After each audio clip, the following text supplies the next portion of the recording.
पिता परमात्मा के 23:477 के महावाक्य हैं और मुरली की हेडिंग है बाप द्वारा प्राप्त सर्व खजानों को बढ़ाने का आधार है महादानी बनना। यानी जितना हम दान करेंगे उतना बढ़ता जाता है। इसलिए बाबा कह रहे हैं कि बाप द्वारा जो भी खजाने ज्ञान गुण शक्तियाँ कलाएं बनी हैं मिली हैं उन सबको जितना आप दूसरों को दान करेंगे उतना आपका बढ़ता जाएगा।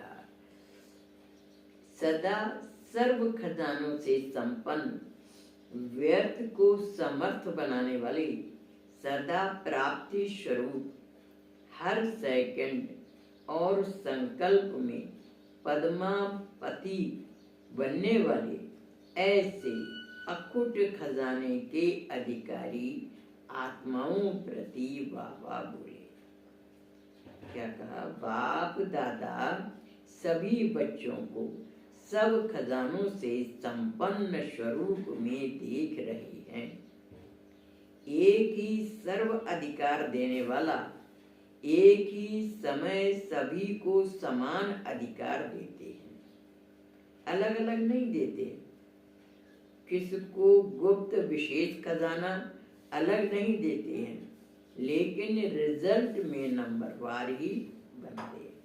यानी परमात्मा के जो महावाक्य हैं, चाहे वो पुराना स्टूडेंट हो चाहे नया स्टूडेंट हो, सबको एक ही मुरली चलती है। संसार में क्या होता है कि प्रमोशन हो गया तो क्लास में फिर दूसरी किताब में पढ़ेंगे, फिर तीसरी क्लास में आए तीसरी किताब में पढ़ेंगे। लेकिन यहाँ जो मुरली है वो सब के लिए एक ही, चाहे वो 50 साल से ज्ञान में चल रहा है चाहे न्यू कमर। लेकिन ग्रहण करता कितना है, वो अपने जीवन में उन महावाक्यों को आचरण में कितना लाता है, इसके ऊपर मारते हैं। नंबरवार किस पे बन जाते हैं? भगवान देने में नंबरवार नहीं करता, लेकिन हम भगवान की बातों पर विश्वास करके चलते कितना है, पूरे कितना करते हैं, उस पर नंबर है। तो बाबा यही बात कह रहे हैं कि एक ही सर्व अधिकार देने वाला एक ही समय सभी को समान अधिकार देते हैं, अलग अलग नहीं देते हैं। किसको गुप्त विशेष खजाना अलग नहीं देते, लेकिन रिजल्ट में नंबरवार ही बनते हैं। सर्व खजानों के अधिकार होते भी देने वाला सागर और संपन्न होते हुए भी नंबर क्यों बनते हैं? क्या कारण बनता है? बाबा कह रहे हैं कि नंबरवार क्यों बन जाते हैं, इसका कारण क्या है? समाने की शक्ति अपनी परसेंटेज में है। यानी हम ज्ञान को समाते कितना है, अपने अंदर धारण कितना करते हैं, इसकी शक्ति परसेंटेज में। इस कारण सभी 100% यानी संपूर्ण नहीं बन पाते, अर्थात सर्व बाप समान नहीं बन सकते। संकल्प सभी का है लेकिन स्वरूप में ला नहीं सकते। जो हमारे संकल्प के अंदर में चलते हैं यही हमारी माइनस मार्किंग या ऊंची मार्किंग करते हैं कि हम सोचते कैसा है उसके बारे में। तो बाबा कह रहे हैं कि लेकिन सभी का है लेकिन स्वरूप में ला नहीं सकते। हर एक को अपने खजानों की परसेंटेज चेक करनी चाहिए कि सभी से ज्यादा कौन सा खजाना है, जिसको व्यर्थ करने से सर्व खजानों में भी कमी हो जाती है, और वह खजाना मेजॉरिटी यानी अधिकतर व्यर्थ करती है। वह कौन सा खजाना है? समय। बाबा कह रहे हैं वह कौन सा खजाना? वह है समय का खजाना। यानी आप कितने उसके सोचने में, संकल्प में, विकल्प में टाइम लगाते हैं। समय भी तो खजाना है ना। संगम का एक पल भी खोना नहीं, बीज व्यर्थ कर्मों का बोना नहीं। जितना समय हम यहाँ पर भगवान की सेवा में लगाते हैं उतना का ही मल्टीप्लाई वहां पर भी मिलेगा। हर खजाने का मल्टीप्लाई होकर वहां मिलना है। हमने ज्यादा समय भगवान की सेवा में लगाया तो ज्यादा मिलेगा, कम समय लगाया तो कम समय मिलेगा। हम धन का तन का जितना भी जो खजाने भगवान के यज्ञ में लगाते हैं उसके हिसाब से मल्टीप्लाई हो जाता है। तो आज बाबा कह रहे हैं कि मेजॉरिटी अधिकतर व्यर्थ करते हैं, वो खजाना है समय का खजाना। मगर समय के खजाने को सदा स्वयं के व सर्व के कल्याण के प्रति लगाते रहो तो अन्य सर्व खजाने स्वतः ही जमा हो जाएंगे। संकल्प के खजाने में सदा कल्याणकारी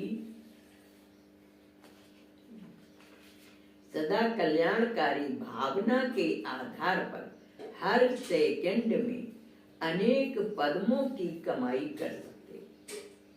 बाबा कह रहे हैं कि भावना के आधार पर हर सेकंड में अनेक पद्मों की कमाई कर सकते हो। शुभ भावना सर्व शक्तियों के खजाने को कल्याण करने के कार्य में लगाते रहने से महादानी बनने के आधार से एक का पदम गुना सर्व शक्तियों का खजाना बढ़ता जाएगा। क्योंकि परमात्मा तो क्या कह रहे हैं, एक का पदम गुना देते हैं, तो सर्व शक्तियों के खजाने को कल्याण करने के कार्य में लगाते रहने से महादानी बनने के आधार से एक का पदम गुना सर्व शक्तियों का खजाना बढ़ता जाएगा। एक देना 10 पाना नहीं, लेकिन एक देना पदम पाना। कितना मल्टीप्लाई होता है? पदम माने लास्ट डिजिट है पदम गिनती का, एक देना पदम पाना। और ये विशेषता केवल इस संगम समय की है और किसी भी युग में नहीं है। सतयुग त्रेता में तो हम लोग इसका फल पाएंगे, बाद के कर्म को अकर्म कहलाते हैं। द्वापर से भी हम जो दान पुण्य करते हैं उसका फल अगले जन्म में मिलता है, एक जन्म मिलता है। लेकिन यहाँ एक जन्म में कितना भाग्य बनाते हैं, पदम गुना भाग्य बनाता है। ऐसे गोल्डन समय जिंदगी में कभी नहीं मिलता है। बहुत बहुत सौभाग्यशाली आत्माएं हैं जो इस समय का लाभ ले रही हैं। तो बाबा कह रहे हैं कि एक का 10 पाना नहीं है, लेकिन एक देना पदम पाना। ज्ञान का खजाना समय के पहचान के कारण अब नहीं तो कब नहीं दे सकते। यानी ज्ञान का खजाना समय के पहचान के कारण अब नहीं तो कब नहीं दे सकते। ज्ञान का खजाना भी जितना आप दान करेंगे उतना आपके पास मल्टीप्लाई होकर के बढ़ता जाएगा। तो अब अगर नहीं दिया तो फिर कब देंगे? जब देंगे तो भविष्य में अनेक जन्म प्राप्त करेंगे। अब अगर देंगे ज्ञान का खजाना तो अनेक जन्म प्राप्त करेंगे। यानी वहां पर आपके पास में इतना ज्ञान रहेगा भरपूर, कभी आपको विद्या की यानी ज्ञान की कमता ही नहीं पड़ेगी, अनेक जन्म प्राप्त होगा।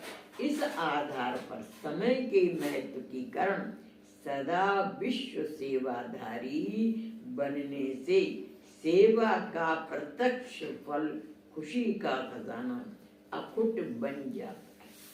अब देखो यहाँ पर क्या है कि दान करने से क्या मिलता है? खुशी मिलती है ना। तो बाबा कह रहे हैं कि अब समय जो हम करते हैं तो भविष्य में फल प्राप्त होगा। इस आधार पर समय के महत्व के कारण, क्योंकि समय कौन सा है? संगम का समय। संगम का समय भी एक महत्वपूर्ण है। दूसरा है हम किसके मददगार बनते हैं। सर्वोच्च सत्ता परम पिता परमात्मा, उसके हम अगर मददगार बन रहे हैं तो आज कोई साधारण इंसान किसी के काम में मददगार बनता है ना तो वो भी उसका रखता नहीं है। वो भी सोचता है इसका किसी न किसी बहाने मैं रिटर्न कर दूं। फिर भगवान किसी का रखेगा क्या? आप ये विश्व कल्याण का काम, विश्व परिवर्तन का काम किसका है? मेरा है, आपका है क्या? ये तो भगवान का काम है। इसमें जो भी अपना लगाते हैं तन मन धन समय संकल्प ज्ञान गुण शक्तियां कलाएं, ये दुआएं, ये सब खजाने हैं। जितना भी हम लगाते हैं उतना हम अपना भाग्य बनाते हैं। कहा जाता है ना, man is the maker of his destiny, मनुष्य अपने भाग्य का निर्माता। कब है निर्माता? इस समय भगवान ने बच्चों के हाथ में कलम दे दी, जितना चाहो अपना भाग्य बनाओ, जितना चाहो अपना भाग्य बनाओ, कोई कमता ही नहीं है। एक सेंटर खोलो, 10 खोल लो, 40 खोल लो, किसने मना किया? भाई सेवा करने का काम है ना, जितना चाहो उतना करो। दान करना है, बहुत से तो क्या होता है अपना पेट काट के अपना खर्चा बचा करके भगवान के घर में दान करते हैं, तो भाग्य बनाने का बेला अभी है। तो जिसको भाग्य बनाना है वो कैसे भी करके भाग्य बना रहे। तो ऐसे बाबा कह रहे ये है भाग्य बनाने की बेला। तो खुशी का खजाना, श्वासों का खजाना, समय के महत्व प्रमाण, एक का पदम गुणा या बनने के वरदान का समय समझाने से, अर्थात कर्म और फल की गुह्य गति समझने से व्यर्थ श्वासों को सफल बनाने की सदा स्मृति रहने से, श्रेष्ठ कर्मों का खाता व श्रेष्ठ कर्मों का सूक्ष्म संस्कार रूप में बना हुआ खजाना स्वतः ही वर्ता जाता है।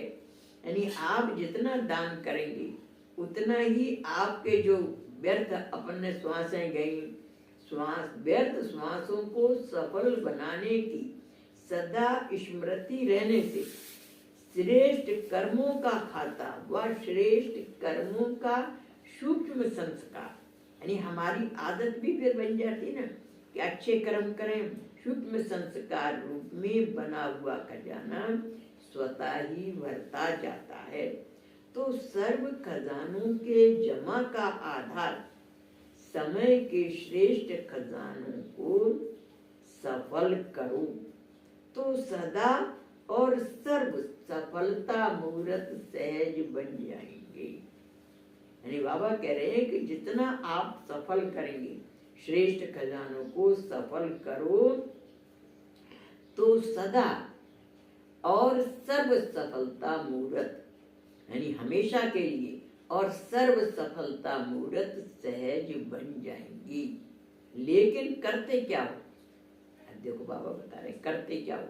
अलबेला अर्थात करने के समय करते हुए भी उस समय जानते नहीं हो कि कर रहे हैं, पीछे पश्चाताप करते हो।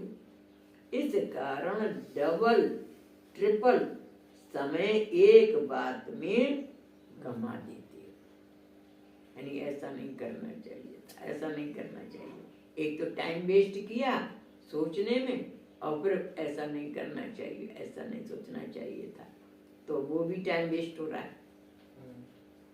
मतलब हुआ ना कि आपका एक तो समय वेस्ट किया, फिर सोचने में समय गया। तो बाबा कह रहे हैं अलबेलापन क्या करते हैं, अर्थात करने के समय करते हुए भी उस समय जानते नहीं हो कि कर रहे हैं, पीछे पश्चाताप करते हो। इस कारण डबल ट्रिपल समय एक बात में गमा देते हो। एक करने का समय, दूसरा महसूस करने का समय, तीसरा पश्चाताप करने का समय, चौथा फिर उसको चेक करने के बाद चेंज करने का। 4 बार टाइम वेस्ट हुआ। और टाइम क्या है? Time is gold. समय जो है ना, इस समय का समय है सोना। सोने की दुनिया में जाने के लिए संगम के समय का सदुपयोग करो। 1 मिनट यहाँ का कहते हैं 1 वर्ष के बराबर है।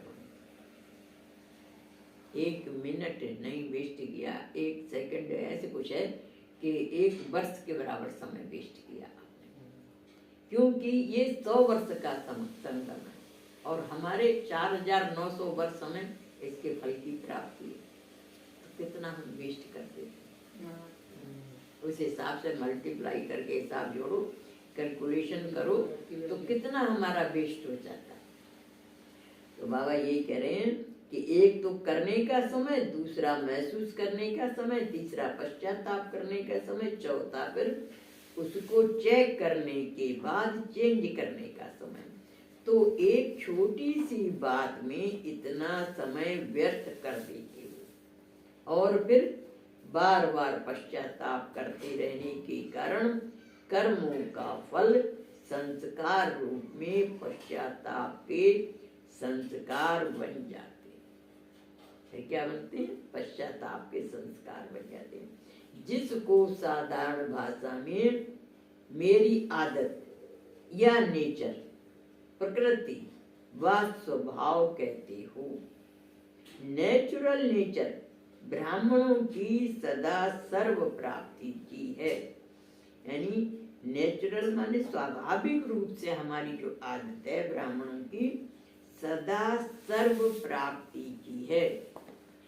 अर्थात ब्राह्मणों के आदि अनादि संस्कार विजय के हैं, अर्थात संपन्न बनने के हैं।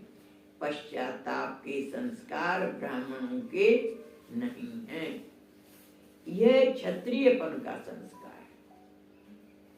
मैंने कल आपको बताया था ना कि हम क्या है, शूद्र से ब्राह्मण बनते हैं। अब ब्राह्मण पने के संस्कार हमारे अंदर हैं, तो जो नियम मर्यादाओं का पूरा पालन करते हैं, संस्कारों का ध्यान रखते हैं, तो वो जाकर देवता, ब्राह्मण सो फरिश्ता, पहले तो फरिश्ता बनते हैं, फरिश्ता सो फिर देवता बनते हैं। और जिनके मतलब युद्ध की स्थिति चलती रहती, संकल्प विकल्प, तो वे इनके संस्कार कैसे बने? क्षत्रिय बन के।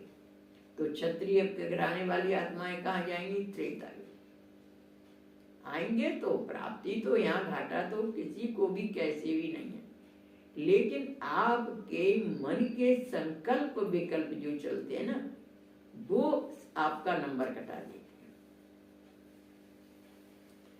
अब युद्ध चल रहा है तो देखो राम के हाथ में क्या दिखाते हैं? धनुष बाण। श्री कृष्ण के हाथ में क्या दिखाते हैं? बांसुरी। और खड़े होने का पोज भी कैसा है? जैसे डांस कर रहा है। कैसे खड़ा होता है श्री कृष्ण का पोज? डांस कर रहा है। तो श्री कृष्ण की दुनिया में जानने के लिए क्विक डिसीजन होना चाहिए। हम अगर भगवान के काम में सहयोग करेंगे तो हमारा ही तो भाग्य बनेगा। देने वाला दाता तो बांट रहा है। तो बाबा कह रहे हैं कि आदि अनादि संस्कार विजय के हैं, अर्थात संपन्न बनने के। पश्चाताप के संस्कार ब्राह्मणों के नहीं है, वह क्षत्रिय के पन के संस्कार है, चंद्रवंशी के संस्कार है। सूर्यवंशी सदा सर्व प्राप्ति संपन्न स्वरूप है। चंद्रवंशी बार बार अपने आप में व बाप में इन शब्दों में पश्चाताप करते रहते हैं। कभी अपने आप में संशय करेंगे, कभी बाप में संशय करेंगे, कभी किसी ने कोई बात कह दी तो उसके ऊपर संकल्प विकल्प चलाते रहेंगे। बड़ा स्ट्रगल, ये अंदर की लाइफ है ना। तो ये अंदर की हिस्ट्री स्थिति तो हमारे नंबर कटा देती है और हमें मतलब विजयी बनाती है। आप सोचते कैसा? आपका मनोबल है, चल अकेला चल अकेला, कोई हो साथी नहीं हो।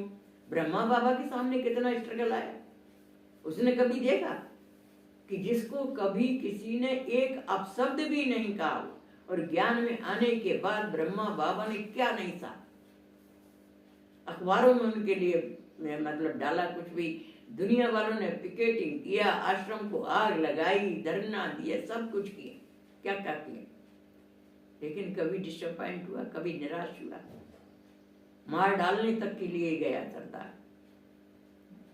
तो हमारा मनोबल कितना है, उसके ऊपर हमारी मार्किंग। अगर हमारे अंदर हिम्मत है, साहस है कि हमें चलना है, कोई चले या नहीं चले, तो वो आदमी आगे सक्सेस ले पाता है, तभी तो वो लीडर बने।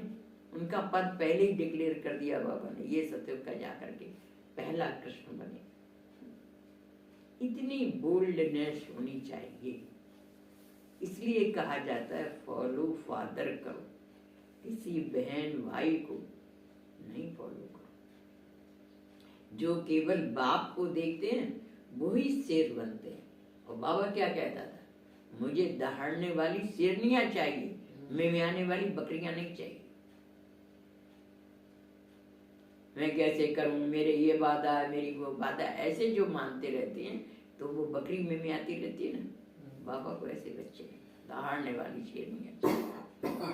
तो बाबा कह रहे हैं कि चंद्रवंश, चंद्रमा क्या है, चंद्रवंश क्यों कहते हैं कि चंद्रमा घटती बढ़ती कला में रहता है। आज पूर्णमासी है, पूरा चंद्रमा दिखा रहे हैं, अष्टमी आ गई, आधा हो गया, पड़वा दूज को और छोटा हो गया। लेकिन सूर्य कभी आधा पौना चौथाई नहीं होता है। भल बादल कभी ढक ले सूरज को, लेकिन सूरज हमेशा पूरा ही रहता है। ऐसे ही जो आत्माएं हमेशा अपनी स्ट्रॉन्ग विल पावर में रहती हैं, चाहे सर फूटे या माता मैंने बांह पकड़ ली, ऐसी जो निश्चय बुद्धि आत्माएं वे सतयुग में आती।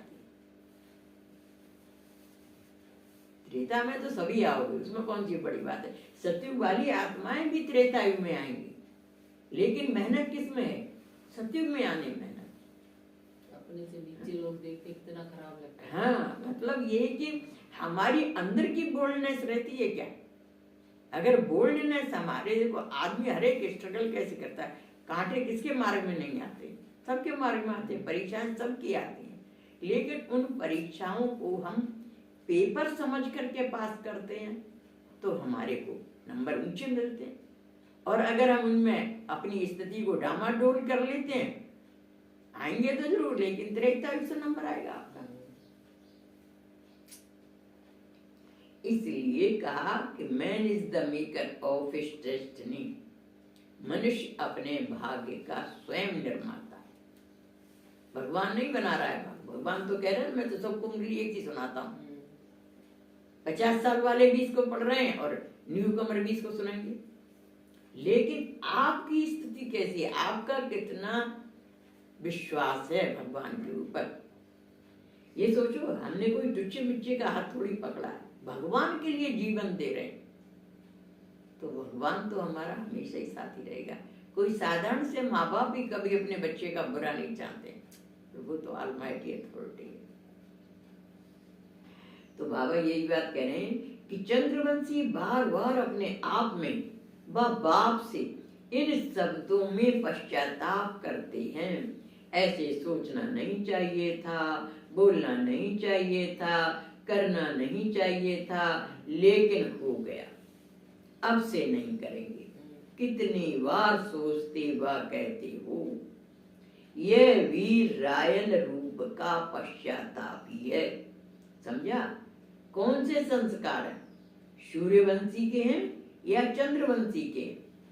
बहुत समय के संस्कार समय पर धोखा दे देते हैं। यानी अगर हमारी आदत ही ऐसी बन जाए संकल्प विकल्प चलाने की, तो फिर वो बहुत समय के संस्कार धोखा दे देते हैं। तो पहले स्वयं को स्वयं के धोखे से बचाओ, तो समय के धोखे से भी बच जाएंगे। माया के अनेक प्रकार के धोखे से भी बच जाएंगे। दुख के अंश मात्र की महसूसता से सदा बच जाएंगे।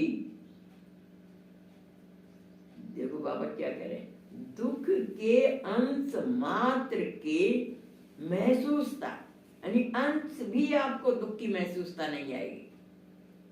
अंश मात्र से के महसूसता से भी सदा बच जाए। हमारी माँ ने जब उनसे पूछा पहली बार कि ससुराल में दुखी तो नहीं रही, तो मैं उनका मुख देखने लगी कि दुख कैसा होता है। दुख मैंने पहली बार शब्द सुना उनके मुंह से, और मैंने दुख कभी अनुभव किया ही नहीं, तो मैं उनका मुंह देखने लगी दुख कैसा होता है। हालांकि उसके बाद में महसूस किया, लेकिन उस समय तक मतलब मैं दुख सब जानती नहीं थी। पहली बार मुझे वो शब्द इसलिए याद आता है कि उन्होंने मुझसे पूछा कि ससुराल में दुखी तो नहीं रही। मैंने कहा दुख कैसा होता है। तो लास्ट जन्म तक का मैं अपना हिसाब सोचती हूँ, तो फर्स्ट जन्म में तो कितना मार्वलस रहेगा। तो बाबा यही कह रहे हैं कि दुख के अंश मात्र के महसूसता से सदा बच जाएंगे, लेकिन सर्व का आधार समय को व्यर्थ नहीं गमाओ। यानी इसका आधार क्या है कि हम समय तो वेस्ट नहीं करते हैं, हर सेकंड का लाभ उठाओ, समय के वरदानों को स्वयं प्रति और सर्व के प्रति कार्य में लगाओ। यानी अपने लिए भी लगाओ, कभी अपने लिए भी खराब नहीं सोचो, और दूसरों के लिए सबका भला हो जाए, बाबा सबका भला हो जाए, ऐसे सबके कल्याण के लिए हो जाओ। समय के वरदानों को स्वयं प्रति और सर्व के प्रति कार्य में लगाओ। अच्छा, सदा सर्व खजानों से संपन्न, व्यर्थ को समर्थ बनाने वाली, सदा प्राप्ति स्वरूप, हर सेकंड और संकल्प में पद्मा पदम पति बनने वाली, ऐसे अकुट खजाने के अधिकारी आत्माओं को बाप दादा का याद प्यार और नमस्ते। ऐसा श्रेष्ठ बनाने वाले बाप दादा को हम रूहानी बच्चों का याद प्यार नमस्ते। हम सब रहे हंसते। फिर पार्टियों से बाबा मुलाकात कर रहे हैं। सूर्यवंशी संस्कार है ना, बार बार एक ही भूल करने के संस्कार पक्के हो जाते हैं। तो सूर्यवंशी अर्थात सूर्य समान मास्टर सूर्य हो, अपनी शक्तियों की किरणों द्वारा किसी भी प्रकार का कचरा अर्थात कमी व कमजोरी है तो सूर्य का काम है सेकंड में कचड़े को भस्म करना। मतलब सूर्य क्या, सूर्यवंशी होगा ना, उसकी थिंकिंग की लाइन अलग होती है। हमको जब ये कहा जाता था सोनागिरी में अकेली यही रह गई हो, तो हमारी सोचने की तरीका क्या था, जंगल का राजा शेर भी तो अकेला ही होता है, आकाश में सूर्य भी तो अकेला ही चमकता है। मतलब हमारे अंदर के जो संकल्प थे वो कैसे थे, इतने मार्वलस, कभी डिसअपॉइंट का तो कभी आया ही नहीं। अंदर से बोल्डनेस रहती है, वो अंदर की इतनी बोल्डनेस थी कि कोई कभी डिसअपॉइंट का तो कभी संकल्प ही नहीं आया। चल अकेला चल अकेला चल अकेला, कोई चले नहीं चले। तो वो है सूर्यवंशी। जो परिस्थितियों से घबरा जाए तो वो सूर्यवंशी काम हुआ, चंद्रवंश में आएगा ना फिर। तो बाबा यही कह रहे हैं कि सूर्य समान मास्टर सूर्य हो, अपनी शक्तियों की किरणों द्वारा किसी भी प्रकार का कचरा अर्थात कमी व कमजोरी है तो सूर्य का काम है सेकंड में कचड़े को वशम करना, ऐसा वशम कर देना जो नाम रूप रंग सदा के लिए समाप्त हो जाए, यानी कचरा हमेशा के लिए वशम हो जाए। जैसे शरीर को अग्नि जलाते हैं, अग्नि द्वारा जलाते हैं तो सदा के लिए नाम रूप रंग समाप्त हो जाता है। तो भस्म करना अर्थात भस्म बना देना, यानी राख को भस्म भी कह देते हैं। जो राख होती है ना उसको भस्म कहते हैं। तो राख को भस्म भी कहते हैं। तो सूर्यवंशी का यह कर्तव्य है न सिर्फ अपनी लेकिन औरों की कमजोरियों को भी भस्म बना देना। इतनी शक्ति है ना, सूर्य की शक्ति से और कोई शक्तिवान है क्या? चंद्रमा के ऊपर सूर्य है और सूर्य के ऊपर तो और कोई नहीं है ना। भस्म करने की शक्ति नहीं, लेकिन सूर्य में भस्म करने की शक्ति है। तो ऐसे हो ना, मास्टर सूर्य हो कि चंद्रमा हो, या समय पर चंद्रमा समय पर सूर्य बन जाते हो। मास्टर सर्वशक्तिवान अर्थात मास्टर ज्ञान सूर्य की हर शक्ति बहुत कमाल कर सकती है, लेकिन समय और यूज करना आता है। तो समय है सहन शक्ति का और यूज करो निर्णय करने में समय ही गमा दो तो रिजल्ट क्या होगी? जिस समय जिस शक्ति की आवश्यकता है उस समय उसी शक्ति से काम लेना पड़े। समय पर वही शक्ति श्रेष्ठ गाई जाती है। तो समय प्रभाव और यूज करने का तरीका हो तो हर शक्ति कमाल कर सकती है। यानी ये शक्तियां कहलाती है ना, दुर्गा जी के इतने हाथ दिखाते हैं, उनमें अलंकार दिखाते हैं, तो वो सब शक्तियों के ही प्रतीक है। तो बाबा यही कह रहे हैं कि समय पर वही शक्ति श्रेष्ठ गाई जाती है। तो समय प्रभाव और यूज करने का तरीका हो तो हर शक्ति कमाल कर सकती है। दो चार शक्तियां भी यूज करनी आवे तो बहुत कुछ कर सकते हैं। दो चार में राजी नहीं होना है, बनना तो संपन्न है, लेकिन अगर दो भी हैं तो भी कमाल कर सकते हो। हर शक्ति का महत्व है।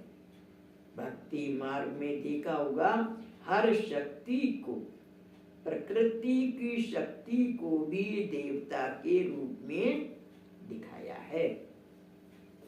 सूर्य देवता, वायु देवता, पृथ्वी देवी, तो इन सब शक्तियों को देवताओं व देवियों के रूप में दिखाया है, अर्थात इनका इतना महत्व दिखाया है।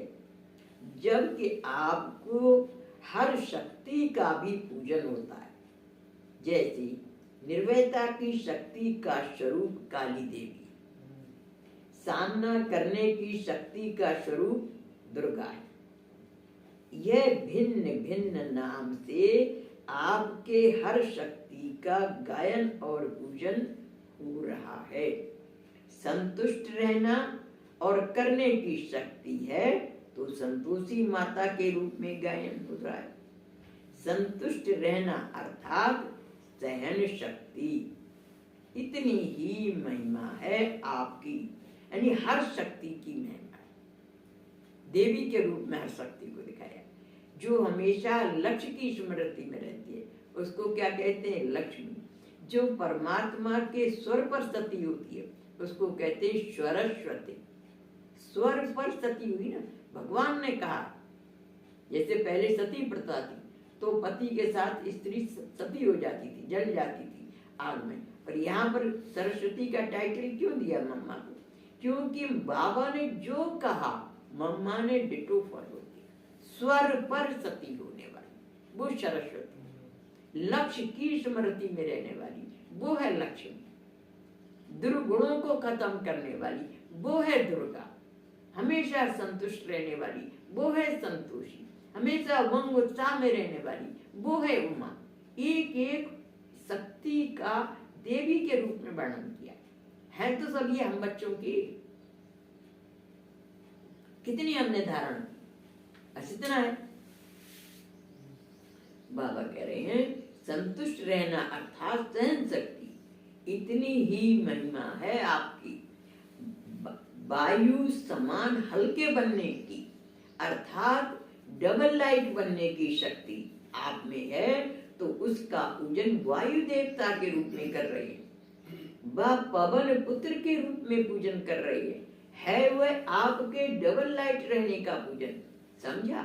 तो जिसके हर शक्ति का इतना पूजन है वह स्वयं क्या होगा?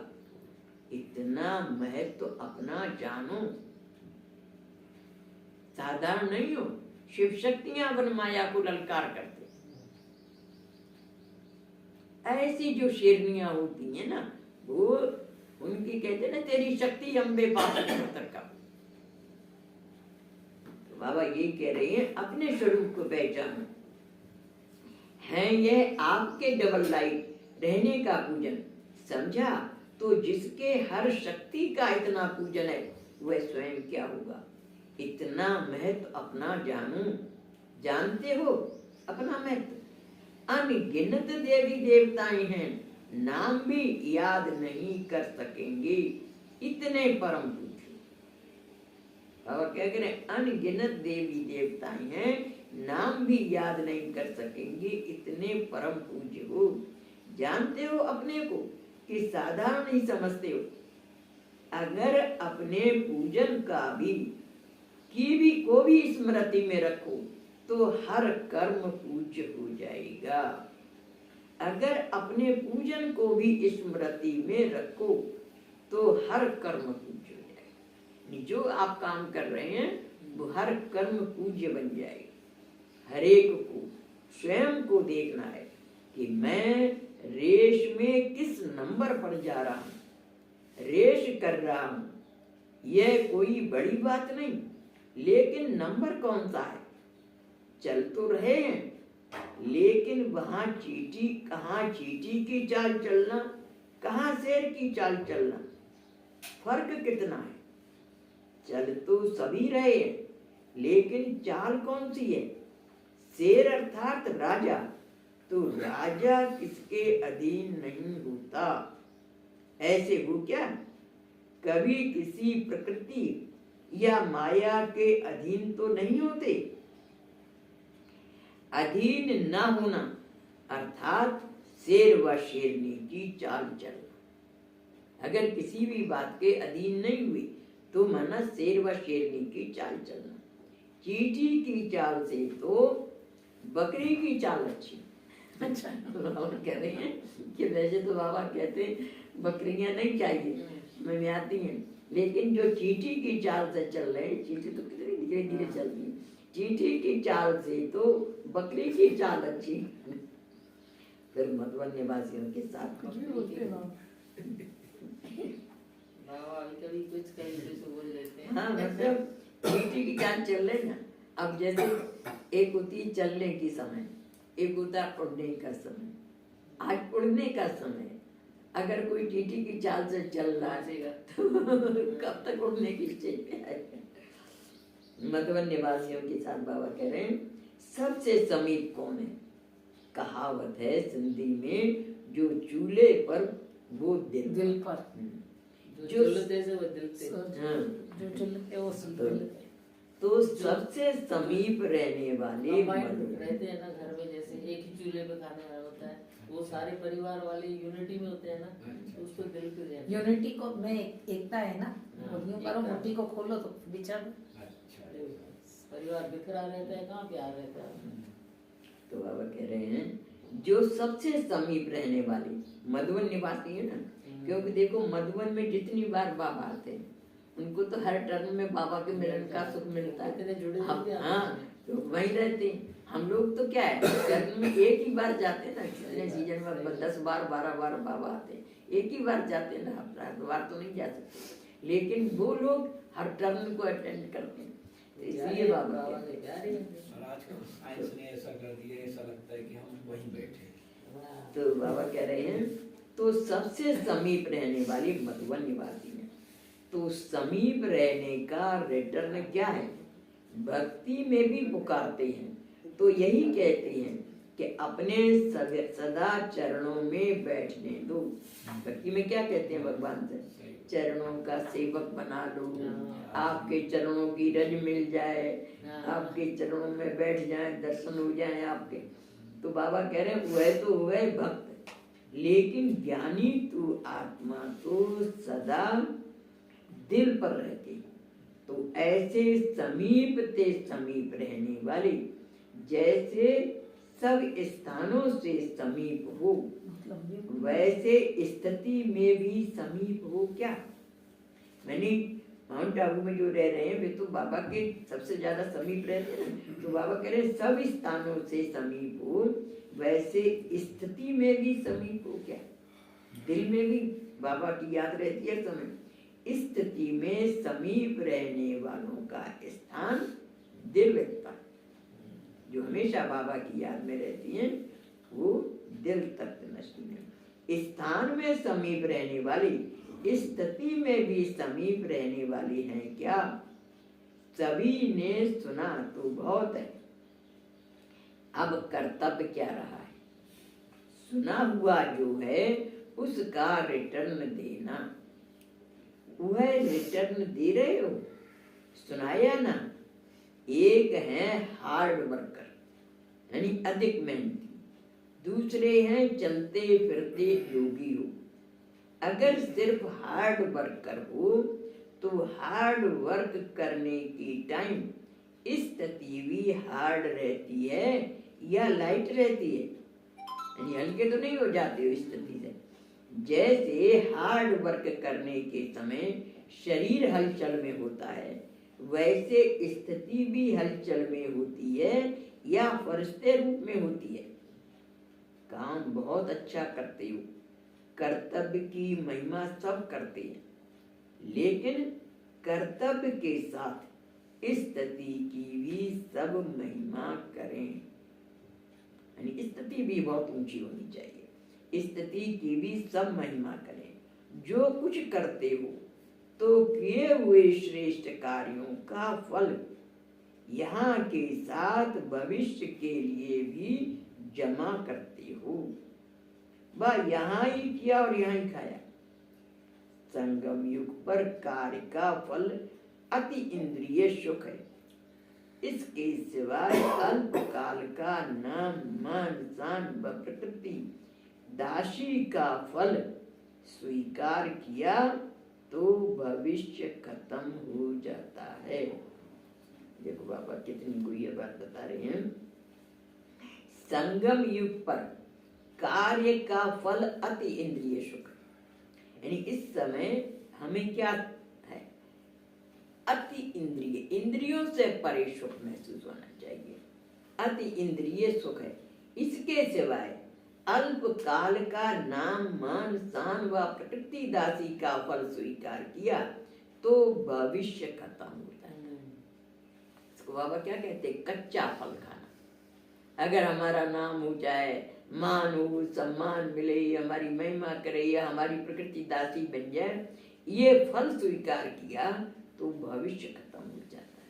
तो चेक करो, यहाँ ही किया, यहाँ ही खाया, वह जमा भी होता है। जो जैसा और जितना बाप ने कहा है उसका प्रत्यक्ष फल यहाँ ही ले और भविष्य खत्म हो जाता है। बहनी और लंबी है क्या मम्मी? बस खत्म होने वाली। थोड़ी सी तो चेक करो, यहाँ ही किया, यहाँ ही खाया, या जमा भी होता है। जो जैसा और जितना बाप ने कहा है उसका प्रत्यक्ष फल यहाँ भी ले और भविष्य जमा भी हो। जिस फल के लिए बाप ने कहा वह स्वीकार करने के सिवाय और कोई फल स्वीकार कर लेते हो तो नुकसान हो जाता। तो समीप रहने वाली अर्थात समान बनने वाली समीपता का लाभ समान बन करके दिखाना। लक्ष्य को लक्षण में लाओ, हर लक्षण लक्ष्य को स्पष्ट करे। लक्ष्य तो बहुत ऊंचा है ना, तो लक्षण भी इतने ऊंचों। ऐसे सैंपल वन दिखाओ जो बाप दादा चैलेंज कर सके कि जैसे ये चल रहे हैं ऐसे चलो। मधुबन के वायुमंडल का प्रभाव ऑटोमेटिकली स्वतः चारों ओर फैलता ही है। जैसे मधुबन के वातावरण को कोई स्वर्ग का मॉडल कह करके वर्णन करते हैं, वैसे ही ब्राह्मण परिवार में चारों ओर मधुबन का वातावरण बाप समान चलते फिरते योगीपन का फैलता है। मधुबन निवासियों का सिर्फ यह कर्तव्य नहीं है कि अपने आप में ठीक चल रहे हैं। आपका कर्तव्य है चारों ओर मधुबन के वातावरण और वाइब्रेशन द्वारा सर्व को सहयोग देना। जैसे चांस डबल ट्रिपल है तो कर्तव्य भी डबल, यानी जैसे वहां के रहने वालों को चांस मिलता है ना हर बार, तो बाबा कह रहे हैं वैसे कर्तव्य भी डबल है।